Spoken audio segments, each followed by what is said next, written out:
Hey guys, welcome back to another episode. In this video, I'm gonna let you know how you can fix inactive conversation tracking in Google Ads.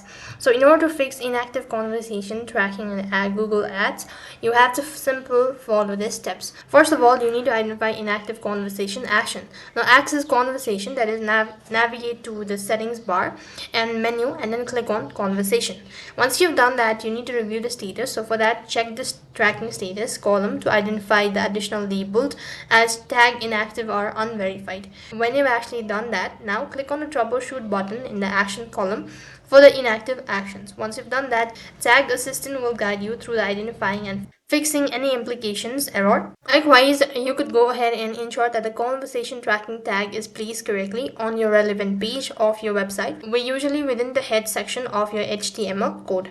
Then you could go ahead and verify if the tag is positioned before any other JavaScript code or not.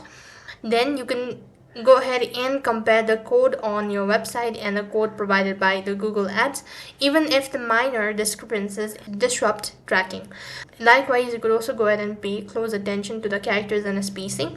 Once you've done that, you can tag assistance. Now you can utilize it to detect any conflicting tag or code snippet that might interfere with the conversation tracking. You could also remove any unnecessary tag or adjust their placement to prevent conflict, and it might take up to 3 days for Google Ads to reflect accurate conversation from the day after making changes. Now it continues to monitor the tracking status in your Google Ads.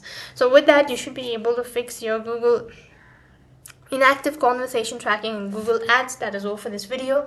I hope the video was helpful. Make sure to like, share and subscribe to our channel. Thank you for watching. See you in the next video.